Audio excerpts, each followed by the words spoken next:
Now the question is, who sanctified the priests in order for them to be able to sanctify the people? The legend is, or not, it's not a legend, it's actually a fact. It's in the Mishnah and some of the Talmuds. What they would do, the married or pregnant women, especially Levite women, would go into the temple courts and they would give birth to their children inside the temple courts. They would keep the children there and they would train them for the priesthood. They would train him, they would equip them, they would teach them the Torah, the service, all those things. What they would do, they would pick some of the children. Obviously, they were virgins. They were young children. And they will put them on a bull. They will put a board on top of the bulls, and they will send them down to the pool of Siloam.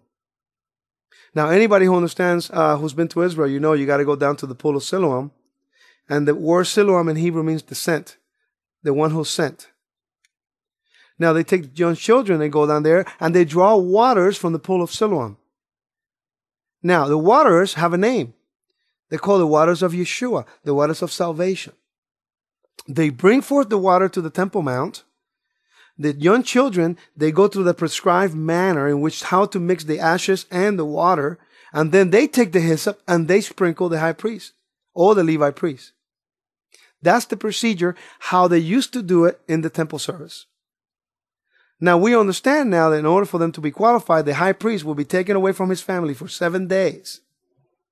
7 days he was taken away, and he was kept in a special chamber during the temple courts. It's called the chamber of stone. During that time, he was sprinkled either on the 3rd or the 7th day. That is a point of controversy right now in Judaism, because some of the sects believe, some of the different branches of Judaism believe that he was sprinkled every day for 7 days. But some of the other ones believe it was the 3rd day and the 7th day. We're not completely sure, so we're just going to leave it up for interpretation. Now, when that would happen, now they were afraid that he might even be contaminated, so they kept him inside the temple courts for 7 days.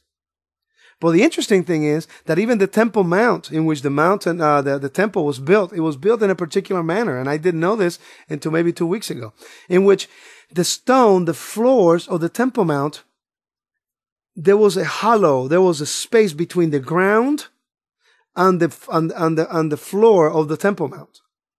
Because they believed that even through the dirt, when you stand on the grave, you can become unclean. So for the fear of being unclean, they allowed a certain space between the Mount Moriah, the ground, the dirt, and the floor.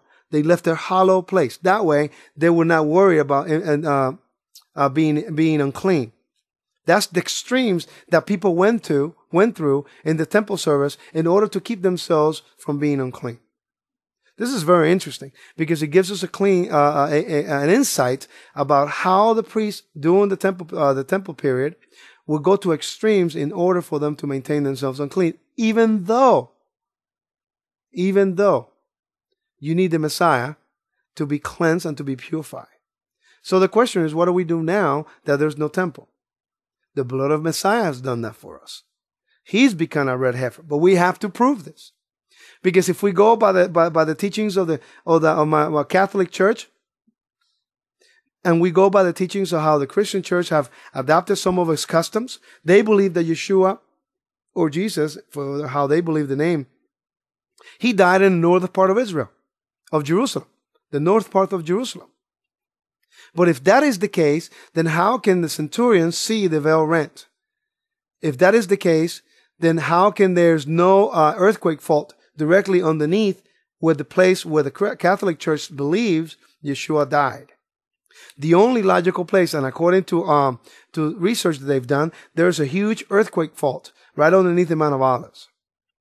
Also, the graves of the prophets are found there. And the Mount of Olives is called, according to the Mishnah and according to the Torah, is called the Mount of Anointment, the clean place, outside the camp. All those names, and outside the gate. Those 4 names are synonymous with the Mount of Olives. And it is interesting that our Messiah not only died on the Mount of Olives, but he rose from the dead on the Mount of Olives. He ascended unto the heavens on the Mount of Olives. And according to Zechariah 14, he's going to come back again on the Mount of Olives. Now we need to understand the process of purification, of sanctification. In this case, sanctified. according to the Torah, we know that the mountain of the Lord need to be sanctified before the altar has been set up in the last days. They're waiting for the red heifer to be born, which one has been born in 1997 and the other one in 2002. So, as I believe 2004, I'm sorry.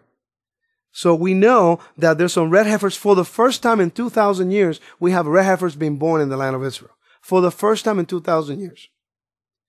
Now, according to some of the research that I've done, we understand that the prices for the female sacrifice, heifer, and lambs, the cows, whatever, it was paid in the temple service by the temple treasury. Now, we're not saying that the red heifer sacrifice was valued at 30 pieces of silver, but we know that the female sacrifices, some of the sacrifices in the temple, they were very expensive. And we know the red heifer was a very expensive sacrifice. We can't make sure that it was exactly 30 pieces of silver, but I lean towards that. I lean towards that position. It's interesting because silver typifies redemption. Okay, so we need to understand that there's a lot of evidence where Yeshua could have died. Hebrews tells us and gives us the evidence. Hebrews tells us in chapter 13 of Hebrews, verse 10, let's go to verse 11. For the bodies of those beasts whose blood is brought into the sanctuary by the high priest for sin are burnt outside the camp. Therefore Yeshua also, that he might sanctify the people with his own blood, suffered outside the gate. Therefore, let us go forth to him outside the camp, bearing his reproach. As you see, the writer of Hebrews is giving us the location. But because we don't understand the names of the typography of Israel, and we refuse to go back to the Torah, we're not following the Levitical procedures and the protocol of the sacrifice. We just say, well, he died outside the city. But in reality, when it says outside the gate, he's giving you a specific location. A place that you need to go to in order for you to have a sacrifice and an altar. Now that creates another question. Yeshua in Matthew 23 has a conversation with some of the scribes and the Pharisees. And in verse 17, 18, 19, and 20, this is what it says. It says, fools and blind, for which is greater, the gold or the temple that sanctifies the gold? And whoever swears by the altar, it is nothing. But whoever swears by the gift that is on it, he is obliged to perform it. Fools and blinds, verse 19, for which is greater, the gift or the altar that sanctifies the gift? Therefore, he who swears by the altar swears by it and by all things on it. In other words, Yeshua himself is saying that the sacrifice doesn't sanctify the altar. Is the altar who sanctifies the offering. So if Yeshua, it is a perfect sacrifice, and he's the offering given by the Creator for us, so we can come near him again, then that means that where the Mount of Olives was, there had to be an altar there. Because if there was not an altar where he died, he is not the acceptable sacrifice of the Lord. He doesn't qualify as our sacrifice. Therefore, eliminating himself as the high priest and also as our Messiah. Those are very, very strong words because we need to prove this thing. So, therefore, what I like to do, I want to take the time to go back to 1 Chronicles. 1 Chronicles, David is having this very interesting what's happening here. In 1 Chronicles, you're going to notice that David is having a meeting with a particular person, Ornan the Jebusite. And I'm going to read from verse 23 through verse 28 in 1 Chronicles 21. Now remember, you have to understand there was an altar in the Temple Mount in which the Passover lamb was offered. When Yeshua was dying on the cross or on the stake or the tree, the Passover lamb was being killed inside the temple at exactly the same time. Now we know that there had to be another altar. Otherwise, if Yeshua died outside the camp and there was no altar anywhere near that, or that piece of land was not sanctified or purified, his offering is not acceptable. So we got to find the biblical evidence for this. Verse 23 of chapter 21 of 1 Chronicles says, And Ornan said to David, Take it to yourself and let my lord the king do what is good in his eyes. Look, I also give you the oxen and burnt offerings and threshing implements for wood, and the wheat for the grain offering. I will give it all. Verse 24, Then the King David said to Ornan the Jebusite, Ornan, No, but I will surely buy it for a full price, and I will not take what is yours for the Lord, nor offer burnt offerings to that which cost me nothing. So David gave Ornan 600